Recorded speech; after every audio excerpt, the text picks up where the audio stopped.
Let's go, gang. It's lightning round. It is Kevin Tompkins. It is Andrew Cooper. Britt Flinn will be joining us here in just a second. But Coop, we've got we got a whole slate of week one football to talk about here. It feels like we've been waiting for this moment literally forever since the Super Bowl ended. And now we have new data points, new things to talk about. How did week one treat you, Coop? Honestly, it was amazing. But I'm kind of, as you know, I'm a bit on the nerdy side. I actually love this is the part that I love best. Like I do, watching football is the best part. But combing through the data after the first week, seeing where we were right, where we were wrong, what we can glean, what we need to see for next week, seeing Britt Flynn's lovely face. These are the things that we love about week one. We love about this show. So I'm fired up to kind of go through it and see. The thing is, every week, and this goes for the first, it actually never stops because it's such a small sample size sport, but we're going to have new questions every week and we're going to have questions answered every week. So week one, you get the most of them and it's the biggest shift in our rankings, but we still have a bunch of questions that we got to look at and say, what are we looking for next week? Like how are we planning ahead?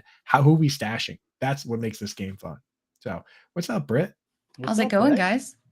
I'm looking for somebody to repair my heart that's been ripped out and stomped on after the Aaron Rodgers news. I know. Shame. That's as many snaps as he played yesterday. Yes. I know, dude. It's so tough. It's like after the whole and even as a Patriots fan, I mean, like if we're talking about Patriots fans, maybe one of the best possible outcomes would be the Jets beat the Bills and lose their quarterback. But just from a football fan in general, this is one of the worst things that could happen. Nobody wants to see these guys get hurt. We want to see what Aaron Rodgers has. We want to see what this team put together. And honestly, the team, the worst part is the team looked great. Like this team won with Zach Wilson. They probably would have crushed with Aaron Rodgers, right? So just a shame that that we're not going to get the full experience that we're supposed to get. Yeah, 39-year-old Aaron Rodgers. I mean, Achilles injuries are tough on, as we've seen with Cam Akers, with Deonta Foreman, Arian Foster, Marlon Mack, Isaiah Crowell. Now you're putting an Achilles injury on a 39-year-old quarterback that's already had sapped, athleticism. Obviously, he's an older quarterback. We're not expecting him to be the Rodgers of old, but geez, this could be the end of his career. Like, not to throw out hyperbole, but you're looking at 18 months for an Achilles injury. It's bad. It's rough. You don't want to see it. You don't want to see it, but let's talk about the things we want to see, the great things, the highlights, if you will, of week one. So Britt, I'm not to bury the lead or anything like that, but we do have a cover boy on our YouTube thumbnail, and I believe you want to talk about him. I do, and this is Brandon Ayuk. He is that dude. If you guys didn't catch our flag plant show, I said that Brandon Ayuk was going to be the guy over Debo, and he was more than that guy. He looked so good, led the team in targets, caught every single one of them, 129 yards, 2 touchdowns against a defense that was supposedly very good. That's why that over-under was only set at 40.5, and absolutely torched everybody with Brock Purdy in his first game back from a UCL injury. I mean, what more can you want out of Brandon Ayuk? Not to mention, like when you go back and watch the highlights, sometimes with these plays, it's guys that are just completely uncovered. Calvin Ridley had the play where he fell down and no one touched him and he got up and got all those extra yards. With Ayuk, he earned every inch there. Same with like Zay Flowers, like the both of them making incredible plays and they earned everything they got. So man, can't be more pumped. And us, I know Britt, you had the flag plant, so you were fully in, but us as a company, we were just Ayuk pretty much straight up over Debo. Like which if you rank it that way, you're never going to have Debo. And, Debo is going to have his weeks. He's a great best ball player because he will have a week where he has a touchdown. He has a rushing touchdown. It's just hard to predict when and where that will come. Whereas targets are easier to predict. And it looks like Brandon Ayuk's going to get plenty of them. So yeah, Ayuk, baby. Yeah, I think we might have seen the flippening, but I don't want to discount Debo too much because it was encouraging. He had a 10-yard ADOT in week one, so he's had a couple carries, right?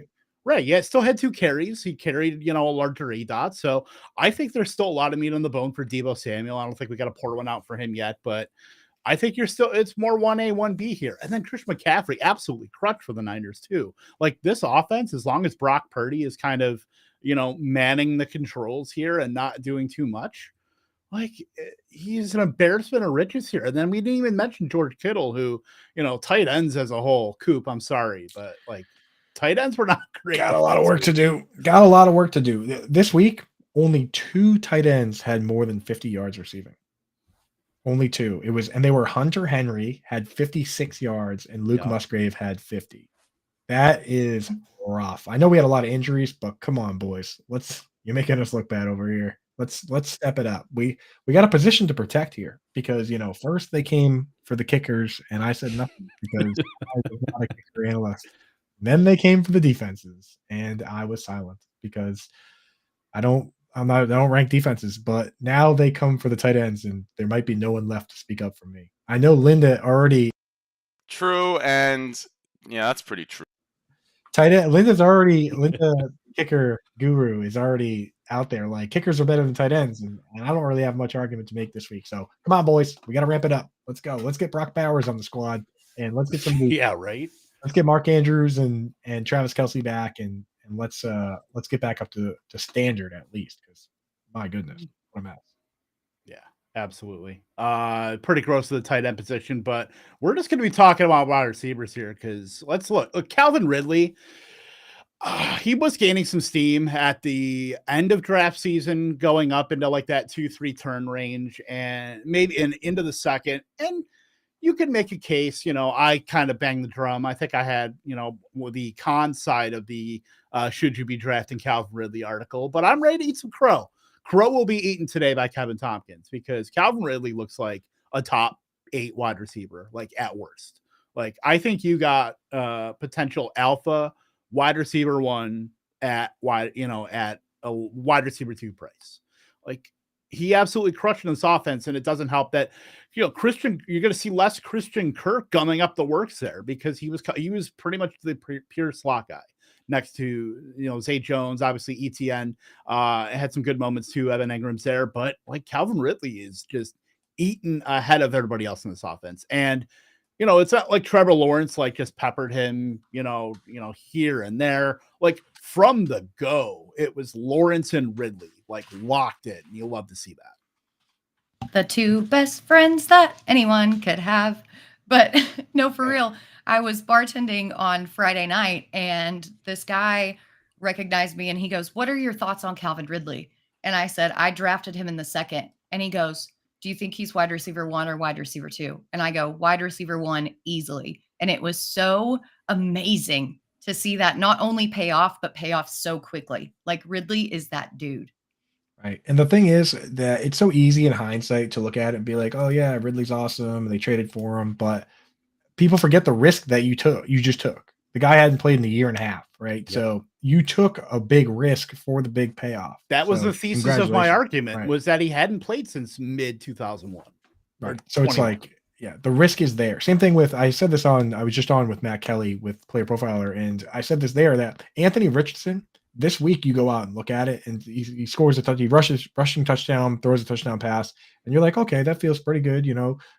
We like that, without really acknowledging how bad it could have been. Like, remember when Malik Willis came in last year? It was a nightmare, right? Remember what it looked like with Kendall Hinton or even Josh Rosen? Like, people forget what truly, truly bad football looks like. It looks like Johnny football out there with the Browns or any of those Browns quarterbacks over that span. So the fact that Anthony Richardson came out and had a rushing touchdown and threw a touchdown pass, like, you don't realize how important that is, that it even looked like football at all. Like, I'm starting everywhere I have Anthony Richardson. I'm just like, I drafted Jared Goff and Anthony Richardson in one league. I'm just dropping Goff. Like, Richardson's my guy now. I'm rolling with it. So let's go. What's up? Try to tell you. That's okay. It's okay. We got you on board. We got you on board with the sexy young rookies. I was always beat him. We beat you to death with them. Were you starting him this week? No. I did. In Scott Fishbowl, actually. There you go. I had to start him in a couple times. 2 QB league. You start easy start in that format. Britt. It's a great pick. That's the layup line. starting him in your single QB league, that took some stones. That gets the wheelbarrow out. Yeah, I mean, yeah, you're right. Well, Britt's got the wheelbarrow at all times because it is what it is. Anyway, so we do have some obviously Ann in the chat. Good morning, Albert, Toronto, Dave. We have some FAAB questions in here, so let's hit those real quick, and then Coop will talk about your highlight for week 1 here. So AS, who should I add 100 FAAB? I'm Nakua, Kelly, Kyron, Hillborn. Let's take a look here. Wide receivers are Cooper Kupp, Hopkins, Watson, Flowers. RBs are Najee, Pacheco, Swift, Kamara. So I'm thinking probably running back with that team. Kelly or Kyron for me. And then, with Eckler banged up, Cam Akers is like the biggest hold in holding history right now. I don't think the thing is, like the Cam Akers, Kyron Williams split is pretty clear. And this happened last year too with Darrell Henderson. I want to go, but part of me wants to go for Justice Hill just for the possibility that he might be the starting back and the pass catching back. I know that team doesn't really pass much to the running back anyway, but I kind of want to go Justice Hill over those guys. Britt, totally talk me out of it, Britt. Well, Justice Hill had 8 attempts and 9 yards. His box and 2 score touchdowns. stat, but his box score stat is very much skewing his efficiency. Yeah, Gus Edwards is going to be the guy. Harbaugh's already gone out and said that they're not going to pursue another running back in this market. Nice. And that, to me, Gus Edwards having a history with the team, knowing the team, being the more efficient of the two, Edwards is the guy for me. I really like Josh Kelly because I think with Kellen Moore, we saw a little bit of that dual or double-headed backfield. And now Austin Eckler has an ankle injury. Yep. So Kelly could just take over as the bell cow back in this offense. But if you want some more answers, go check out that waiver wire article on fantasyalarm.com. Whoa. And we'll be talking about it later on here too with our waiver wire draft. We'll be talking about what we're going to do on waivers here. So stay tuned for that. Daniel Kavanaugh here. How much FAAB would you drop on Roshan? I'm intrigued by Roshan when you're talking about the 3 running backs here. Roshan did a lot late, so I think that maybe skews that for him. But I do think that him mixing in with those 3 backs, I think that bodes well for maybe a ramped up role at the expense of Deonta Foreman. I think Cole Herbert will still be involved, but you're talking about a bigger back that is earning targets. I think you love that for a 3-down potential profile. So I think he might be a stash and, kind of file that one away for October. How much FAAB though? That's 7 to 10%. That's the unique way I'm looking at it, Kev, is that if I have a team like the one above where a guy I pick up with Kamara out, a guy I pick up might go right in my lineup this week or maybe next week, then I'm looking at the guys that have the bigger roles right now. But if I have like 3 good running backs or 4 good running backs, I might make Roshan the guy I prioritize over the top because I think he has the biggest long-term upside and he's the best lottery ticket. Like, what if he does just prove that he's the best guy and he carves the whole rollout? So to me, it kind of depends where I'm at. If I need a guy right now, then I'm going for guys like Kyron Williams and Joshua Kelly. But if he's going to be my 4th or 5th guy and I'm just looking for the most upside, it's hard to argue that Roshan doesn't have the biggest upside, right? Like of all these guys.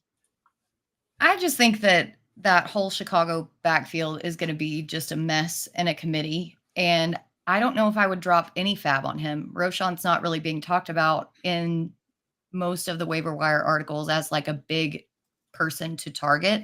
I think that you could probably get away if you want him to be a bench stash, maybe drop like 1 to 3% on him. Oh yeah. I'm not saying like that you go crazy dropping the money. I'm just saying that like you might just want to skip the other guys and focus on him. I don't know. I don't think that I would say to skip Kelly. I don't know. I mean, I'm not sold on Roshan. I'm not sold on the Chicago Bears offense in general, actually. It's just the reason I say that long-term upside in possibility is that Joshua Kelly's never going to outright take the job from Austin Eckler and be the starting back, whereas at least it's possible with Roshan. That's in the range of outcomes for Roshan. That's why for me, it's like Kelly is definitely the safer and better guy if you need to start somebody first couple weeks. Points for week 2. If you need to actually start the guy and you're going for a handcuff plus that you can start in your lineup, then Kelly for sure. You could probably start him right away, given what we saw this week.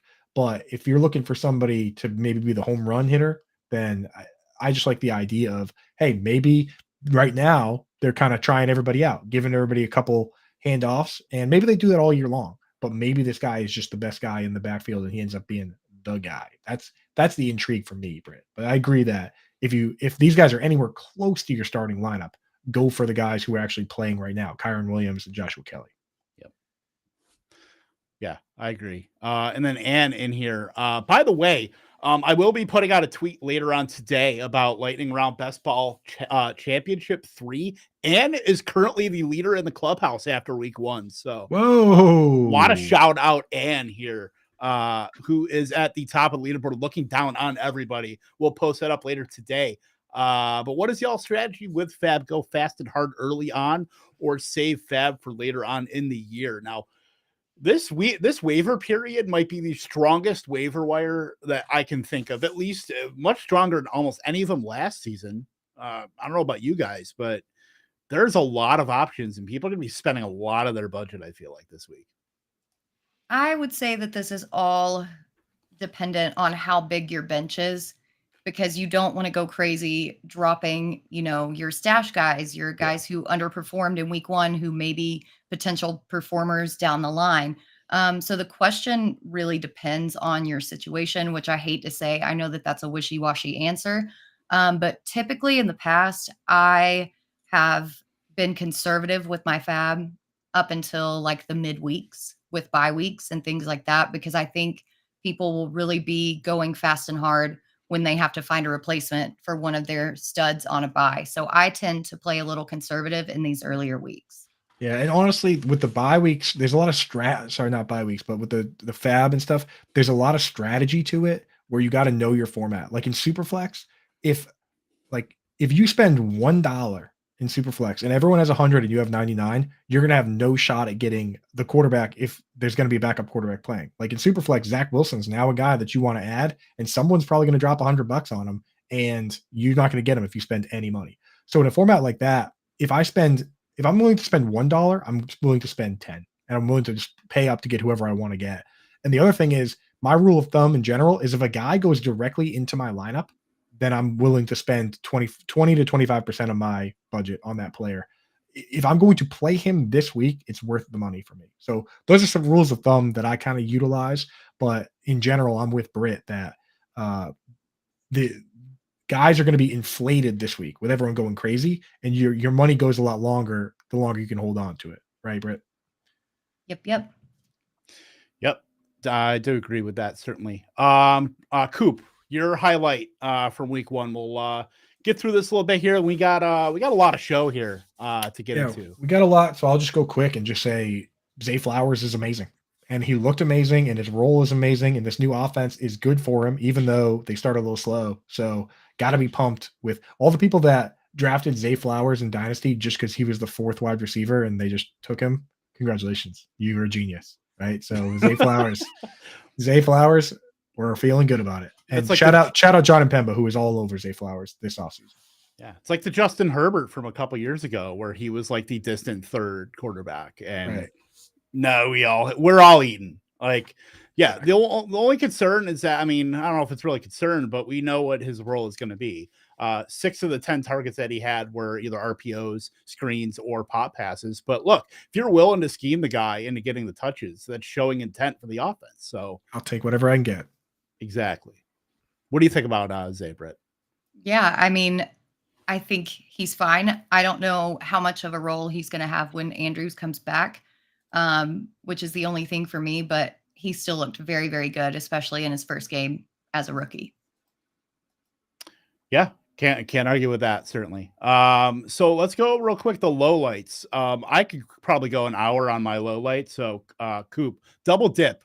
We talked about it a little bit, but tight ends. Easy low light for me. Tight end is just a complete mess, and it's my job to sort it out. And there were some interesting things we saw. The rookies showing a little something, but I mean, just the fact that nobody had 2 touchdowns, nobody had more than 60 yards, nobody went out and caught like 10 passes. I mean, Zach Ertz got 10 targets, but he had caught 6 for 21 yards. It's like Zach Ertz-Gerald. Someone do something. That's where I'm at. So the low light was definitely the tight ends were pretty rough across the board, just for a position. That was kind of tough. We'll figure it out. Yeah, absolutely. Let's do I trade Zay Flowers here for Amari Cooper? I think that's I would do that. Yeah, I would do that too.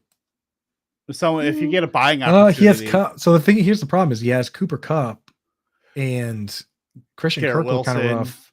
Yeah. So JSN. the problem with Amari Cooper's banged up. I think I wouldn't do that trade until we know that Amari Cooper is going to play this week, because otherwise you're who's that third player? So Christian Kirk, JSN. Kirk Wilson, JSN isn't too bad, right? This is not dynasty, I imagine. Right. Which Wilson though? I'm assuming. Oh, if it's Michael Wilson, then definitely do the trade right now. Yeah, if it's Garrett, then yeah. Well, actually, no. If it's Michael Wilson, you might have to drop. You might have to start Zay Flowers. That's the thing. It's hard to do that trade until we know if Amari Cooper is going to play. Do we have a word on that yet? I hadn't seen anything. I was looking this morning. I haven't seen anything on the injuries. They're being very mum. He left the game, so right. Yeah, but they were also trouncing, so there was no reason for him to come back in. Really. Very true. Yeah, I need Amari Cooper. I need him to play. So I'm wishing him into week 2 existence. Right. Yeah. I don't know. I'm a little worried about Wilson, to be honest. Aria, let's talk about that, Britt.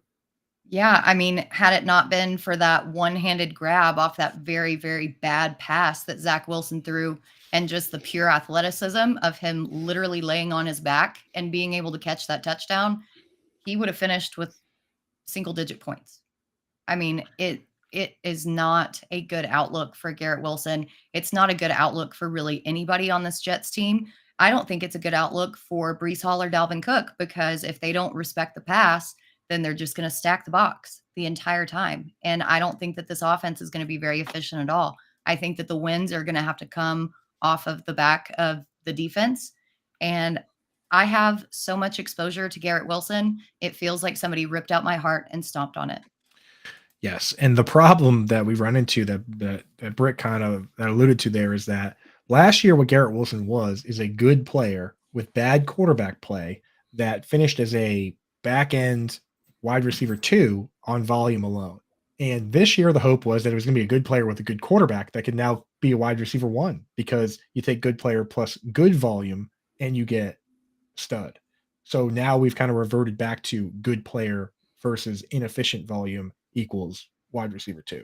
And I was not drafting him as a wide receiver 2. I was drafting him to be my wide receiver 1 on my teams and to be a wide receiver 1 in fantasy football and hopefully be a top 6-7 wide receiver. So now Garrett Wilson needs to be extra amazing. That's what we need to see. And hopefully Zach Wilson, I know that, he was set to be the backup, but he did get to practice. He got a full off season under his belt. He's older. He should be at least a little bit better.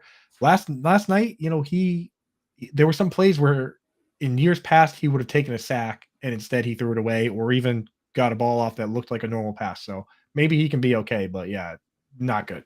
Not ideal.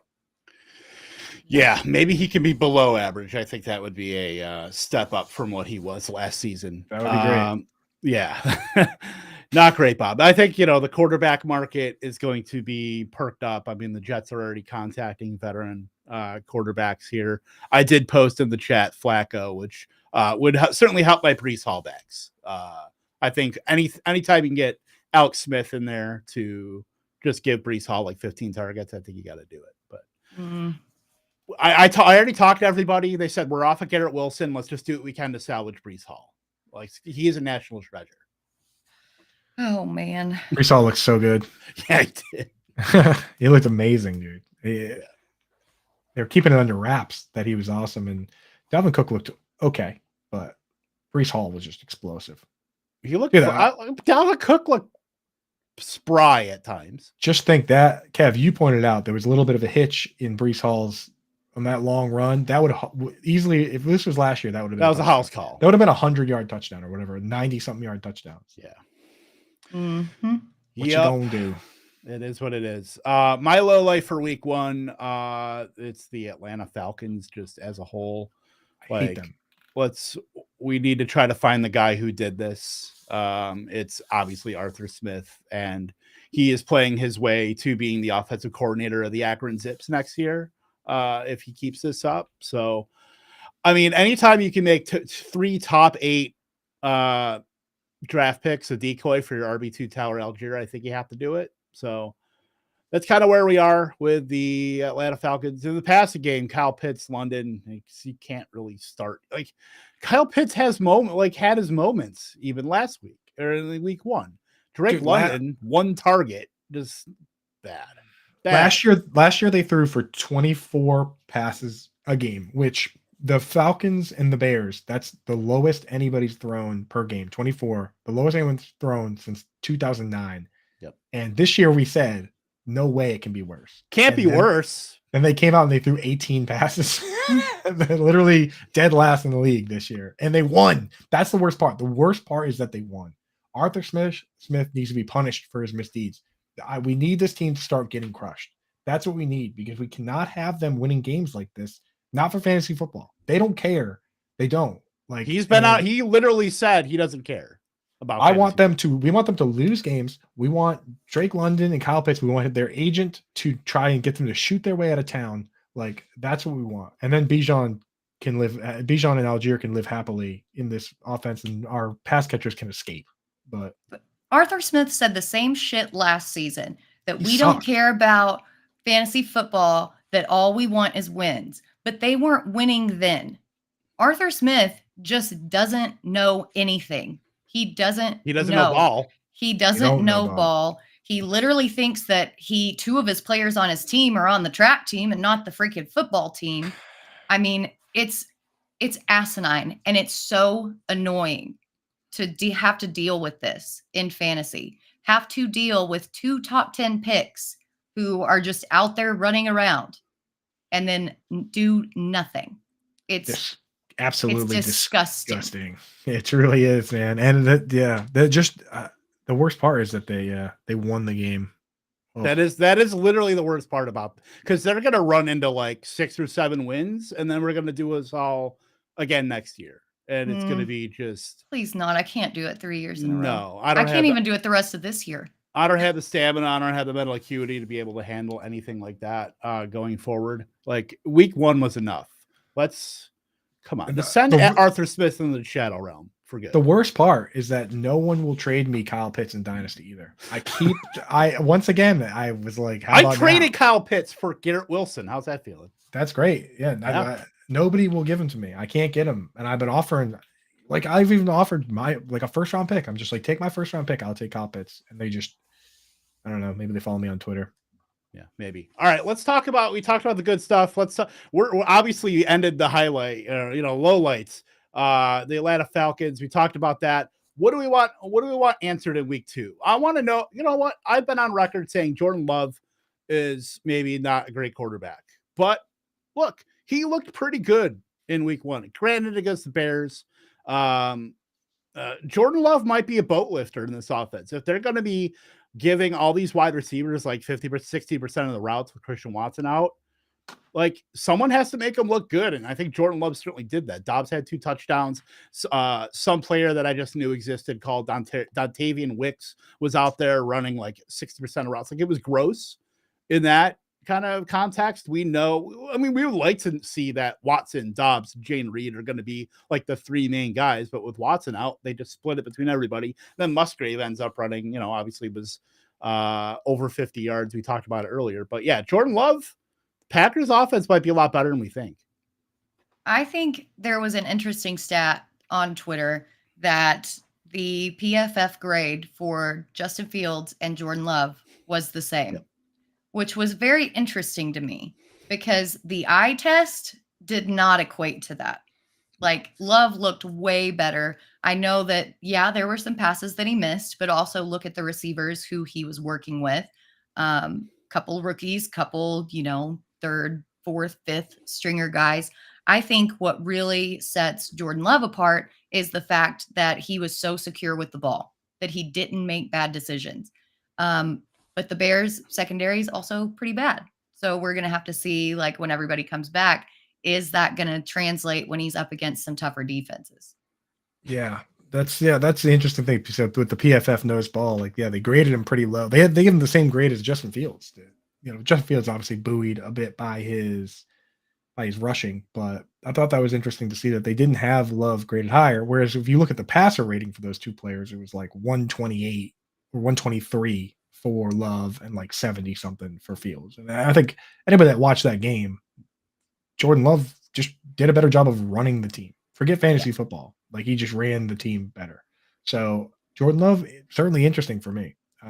Britt, is he the top QB ad this week for like under 50% owned, or is it, I got to add him over Mac Jones for sure. But like Brock Purdy, if he's out there, Love or Purdy for you?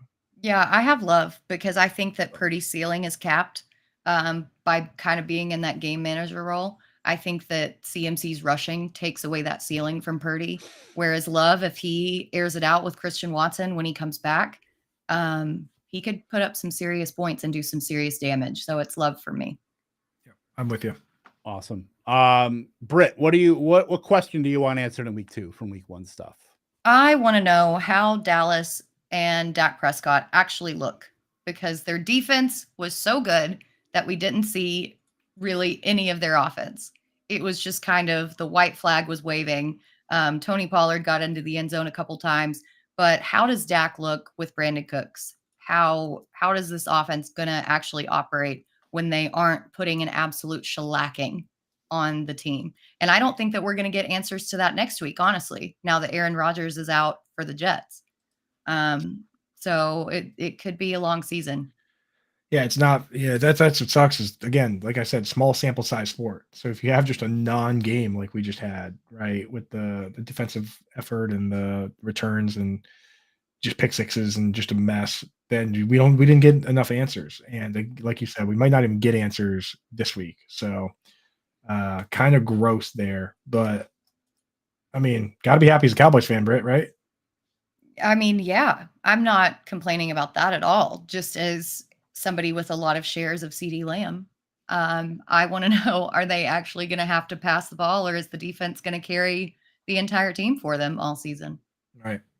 Tony Pollard looked awesome. That's definitely true. But yeah, Dak, we got to see Dak with his back against the ropes, and we will at some point. It's just, not in the early going, and decisions need to be made sooner rather than later in fantasy football. For me, the thing that I'm interested in seeing is Kenneth Gainwell looked awesome. Got the pretty full workload. DeAndre Swift just kind of mixed in a bit. So did Boston Scott. I want to see if Rashad Penny has any effect on that. That's the last hurdle here, because there is a world where maybe Penny comes in and does some of the goal line work or early work, or maybe is even the starter when he's healthy. But Kenneth Gainwell looked good enough that I'm hoping Penny just goes away, or when he does play, it's the Gainwell show. And if they got to spell him, it's Penny on short downs and Swift on pass downs, but it doesn't really affect his workload. But that's what I want to see. I want to see, does Rashad Penny affect Kenneth Gainwell at all? Because if he doesn't, then Gainwell already, no matter what, feels like we got a good value at ADP, but we could be talking big time value if he's just going to be the starting running back for the Eagles, right? But see, I don't know if he will, because Sirianni said something about Swift only getting 2 touches. I hate Gainwell's already banged up with a rib injury. Yeah, that came out today. Yep. That's the classic. Sorry. I just don't know if he's durable enough to be that bell cow back. But it was certainly interesting to see Penny as a healthy scratch, and then Swift only getting 2 touches. Yeah. Now, the crazy thing about that is when the coach, because who was the coach for the Adam Gase? Adam Gase used to do this all the time. He would come out and say these things, literally like, we're all trying to find the guy who did this, when you're the one that calls the plays, right? He's like, who's responsible for Dallas Goedert only getting 1 target, right? That's basically what he said. Like, we got to make sure these guys are getting more touches. It's like, dude, aren't you the person that picks the plays off a little sheet and sends them in? Like, of course, like, why even say something like that? Like, you should say, we're going to give the ball to this guy more, right? So I don't know, man. All I know is that Gainwell was the guy. That's who Yeah. Adam Gase was looking for with that bizarre press conference that he was doing. The best one of Adam Gase was one game. He was like, I don't know why Chris Herndon didn't do anything. And then I looked it up on Pro Football Focus, and he blocked on 43% of his pass plays. It's like, yeah, no wonder he didn't get the ball. He's playing left tackle, Adam. All right, we got some questions in the chat. We'll hit these up real quick, and then we'll go to our waiver wire. Here, what do it do? Stumble on the stream. Appreciate you, Benny Gone Wild, for stumbling upon Lightning Round. If you like it on Twitch, we certainly thank you. If you're on YouTube, hit that like button so we can all feed our kids, especially Coop. He's got a little one to feed at home. I need a running back. My doctor. Likes. Yeah, Gainwell, Gus Edwards, Josh Kelly, Kyron, Moss. Thanks. Thoughts. Thanks. Gainwell's there. The rib. I mean, the injury kind of stinks, but if Gainwell's there, I think you got to go with him because he's the only one that could be the full-time starting back. But I could be sold by Britt Flinn in her waiver wire article. So Britt Gainwell, if he's there, he's not there in many leagues. Yeah, he's not there in many leagues, and that injury concerns me.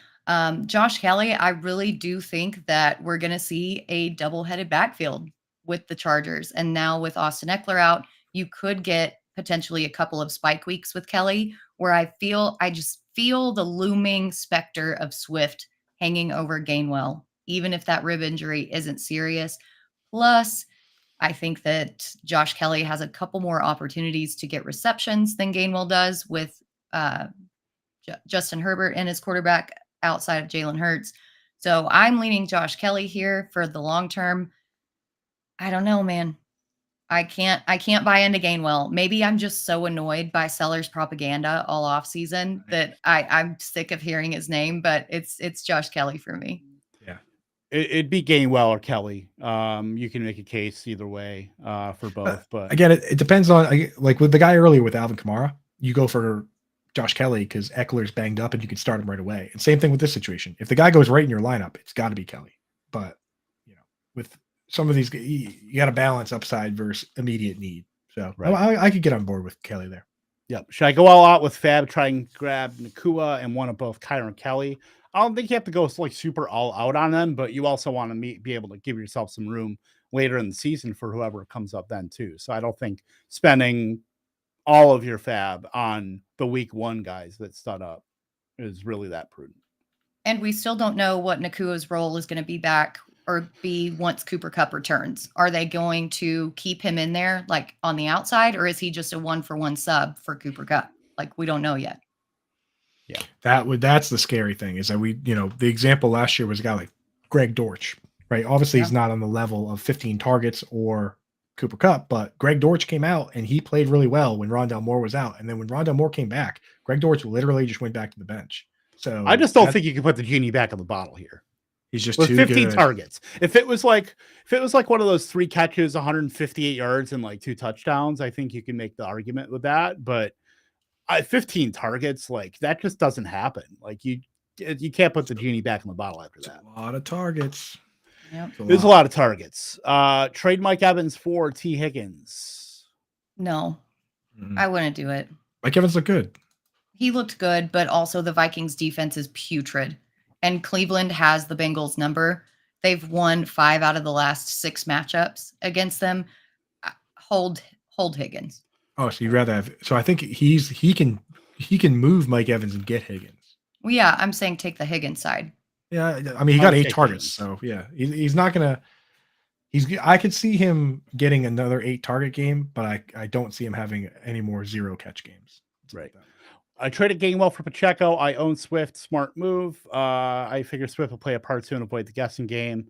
Don't mind that being able to get Pacheco. Yeah. Pacheco looked good. I mean, like we thought Jerick McKinnon was going to play a pass role, but he only caught 1 pass. So maybe Pacheco is just kind of the dude, huh? Yep. Agreed. Certainly. Let's see what else we got here. PPR trade thoughts here. What side? Jacob, CeeDee Lamb, London, or Chase Walker, Brees Hall? Chase Walker, Brees Hall. Yep. 100%. Yep. Smash it. Yep. All right, let's get into our waiver wire here, snake draft. Britt, with your first pick, if your choice of waivers, who are you taking? I don't know how I'm supposed to play. What are the rules? Anybody under like 50% on ESPN, But What about Yahoo? are we like doing FAAB? Are we doing like No, snake draft? You can take whoever you want. it's just Yeah. okay. This is hard without, knowing who I need, because I normally do waiver claims for need, but I Right. think that I'm gonna look at Zay Jones, to be honest. Yeah, he played a ton of snap. I mean, like the rumors were true that Christian Kirk was just going to play the slot, huh? Because Zay Jones played out wide. He played more snaps than Calvin Ridley. I think I was looking at it, was like 62 for Jones, 57 for Ridley. So, yeah, he's a full-time wide receiver. I think that's a good pick. Yep. Puka Nacua for me. I get it. 50, like I said, I'm just saying 15 targets. It's hard to put that back in the bottle. I think he's at least earned himself. But look, him and Atwell can play. Like I think they've at least shown that on a team that we didn't know what was going to be happening outside of Cooper Kupp. And now, and Higbee, I guess, is there too. But as far as the wide receivers, like it was literally a mixed bag. And now Puka Nacua has shown that he deserves more run. And I think he can be, even with Cooper Kupp there, at least a solid number 2. I mean, it's not Ben Skoranek. It's not Brandon Powell like it was last year. So I'm still, all he has to get is 7-8 targets. And as long as Stafford is healthy and is back there, I think that's certainly attainable. So I think he could be a top 30 wide receiver, this season, as long as he's getting, 6, 7, 8 targets a game. I tell you, it's the ghost ship corollary, man, with those ghost ship offenses. If they got no one else to throw to, so get him in there. I'm gonna go with the top running back. I'm looking at Yahoo, so I can't go with Tyler Algier. That would be who I would probably get in some of these other ones. But on Yahoo, Joshua Kelly's owned in he's available in every single league, and with the starter banged up, you can actually start him right away. So I'm gonna go Joshua Kelly there. And then with my second move, because we're doing a snake, right? Yeah. With my second move, I'm actually going to find a way to stash Luke Musgrave here, where Sam Laporta and Dalton Kincaid are already rostered. The thing with Luke Musgrave for me is I wanted to see him. This was a bad matchup for the tight end. Good matchup for the wide receivers, but Eddie Jackson is actually kind of a killer for tight ends. So I didn't like Luke Musgrave in like DFS or starting him anywhere, but I just wanted to see him line up at wide receiver. I wanted to see him play a full snap share. Not only did he do that, but he caught one pass where he fell down at like the 5-yard line, Kev. And there was another one that he was open and the ball just didn't get there. So Luke Musgrave could have been the tight end 1 on the day if that ball was just a little better thrown, right? If he scores there, he has the same number of yards. He has more yards and a touchdown than Hunter Henry has. So Luke Musgrave could have easily been the tight end 1 on the day. And I definitely want to stash him wherever I can because he at least has a chance of upside versus so many guys out there like the Irv Smiths and the Garrett, the Gerald Everetts that clearly aren't focal points of their offense. Certainly. I'm going Justice Hill here. I do like him as far as his high value touch potential versus Gus Edwards, where I do think Gus Edwards can be, while efficient, still probably the archetype of the in between the 20s running back, or Justice Hill took every single short down and distance, long down and distance, all but like 1 or 2 long down and distance snaps. Inside the 5 attempts, 2 of those went to Justice Hill. So I do think, with a game plan, so I think Hill does see it a little bit to Edwards, certainly in the red zone, in the green zone, but high value touch wise, I do like Justice Hill's potential, at least if they're going to keep this in-house, more than Gus Edwards. But I do think Gus Edwards is certainly a worthy addition as well. I worry about Hill's efficiency, but it's not my draft. It's your draft. I'm going to go with Romeo Doubs. I can't wrap my brain around this roster ship, maybe because he was injured when people were drafting. But the highest roster ship that I'm seeing is 45% in sleeper leagues. In ESPN, he's 19.1%. I know that he didn't see many snaps, but we already knew that he was on a snap count. And Green Bay knew what they wanted with him and how they wanted to utilize him.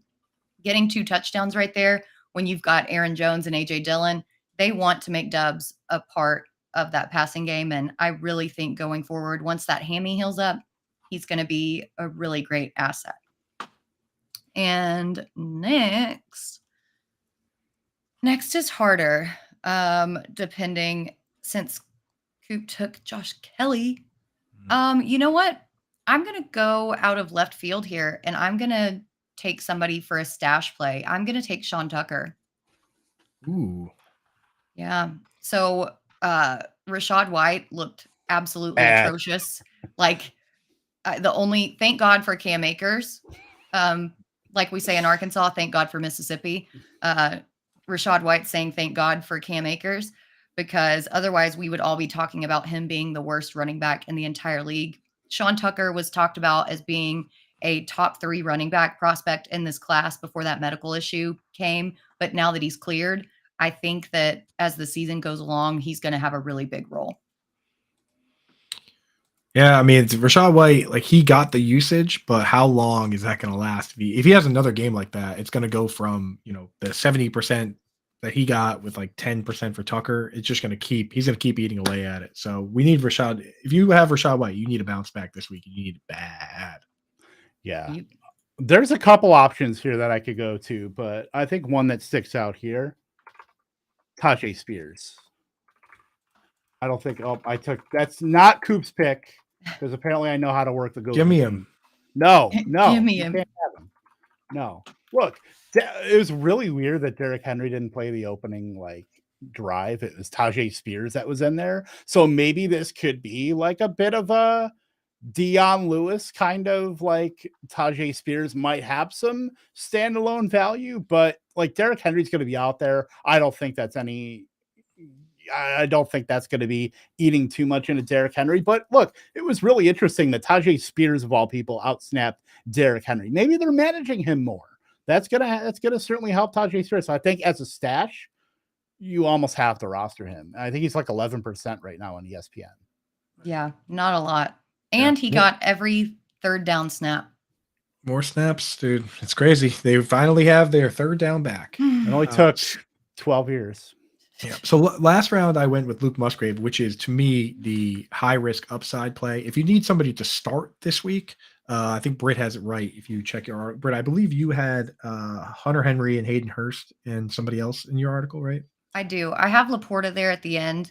You can't have Laporta in there. In the rostership, he's only rostered in 34.3% of ESPN leagues. Yeah, so those guys on ESPN available. are fools. They're fools over there on the ESPN. Brett. I had to include him. You're right. You have rules set for, you have within the rules of the article, you got to include guys like that. So I think that's fair. So Musgrave's my upside play. If you need someone to start this week, it's probably Hunter Henry or Hayden Hurst. With wide receivers, if you need someone to start this week, go with Puka Nacua, Romeo Doubs, Zay Jones. Obviously, the guys have been picked already. For a long-term stash, the guy I like is Michael Wilson. I've been drafting him in best ball. I've got him stashed in a few places. We had hoped that, there's barriers when you have rookies and things like that. There's the first barrier is just playing, right? So that's what we wanted to see this week. We wanted to see if Michael Wilson was going to actually be the split end for this team. He played, even as a rookie, 56 of 62 snaps. That's more than Marquise Brown, way more than Rondell Moore. Zach Pascal played 5 snaps. And Pascal's the only other guy that has size that's even close to Michael Wilson. So give me Michael Wilson and just say, hey, you know what? This guy played the whole game. He got a couple targets. What if he gets a little more comfortable with Josh Dobbs, and now on a team that doesn't have a whole lot, he's making some moves. So Michael Wilson's my long-term stash. Can't trust him, but I like the idea. I hear you. We only have a few minutes here. Do we want to whip up a quick DFS lineup real quick? Yeah. I'm down. We got to go real quick. In the 5K Guinness Time Challenge here. So obviously we're going to be we're going to do it the reverse of No, the let's do a showdown for Thursday. We only have like 5 minutes. Okay, let's do that then. Quick showdown. Let's change up the entire thing. Sorry. Thanks, dude. Well, we got to get out. We got to get out within the next couple minutes. Well, give me a second here. Yeah. Fill some air. We got to go to the lobby. Justin Jefferson, no matter what. I mean, this Thursday game is awesome. Actually, I guess, he's getting Darius Slay and James Bradbury. Exactly. No, Justin Jefferson is the biggest fade for me. Tommy Schlockenstein, captain. Who? What? Was he negative 300?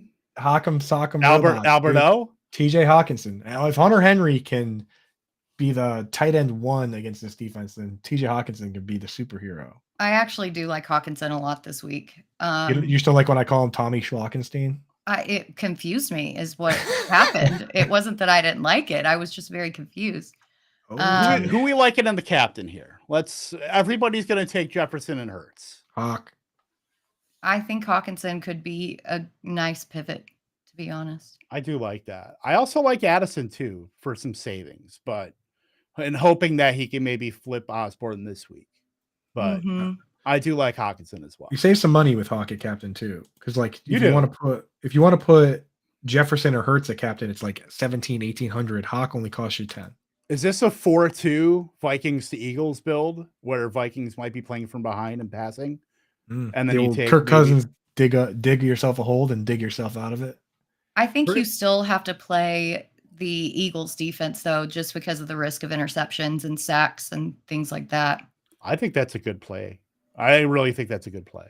So we're going to start the Eagles defense, but also start Cousins. I think Cousins is the one quarterback you can do that. It's like that's what you're hoping. You're hoping for the touchdowns. Winston. Right. I like that on clear, the defenses on clear things, but I do like where they both can get there in this, and it's different.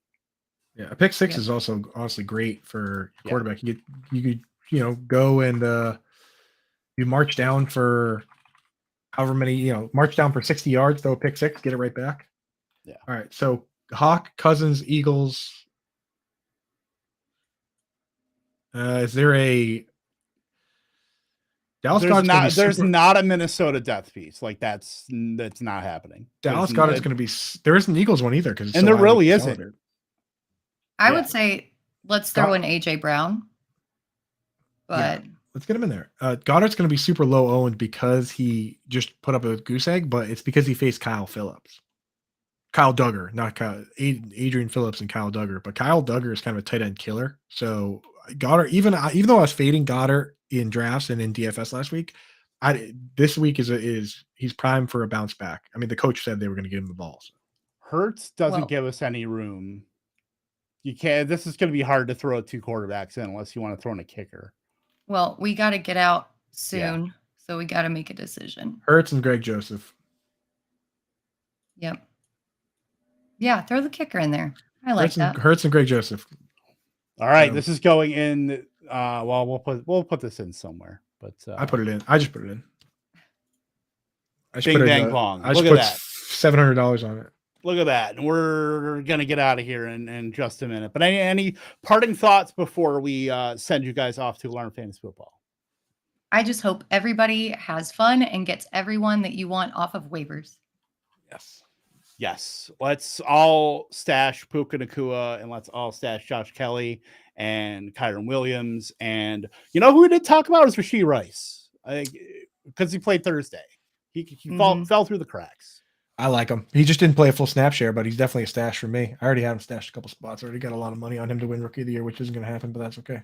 100%. All right, we are out of here. Stay tuned for Alarm Fantasy Football coming up at the top of the hour. For Britt, Flinn, for Andrew Cooper, Kevin Tompkins.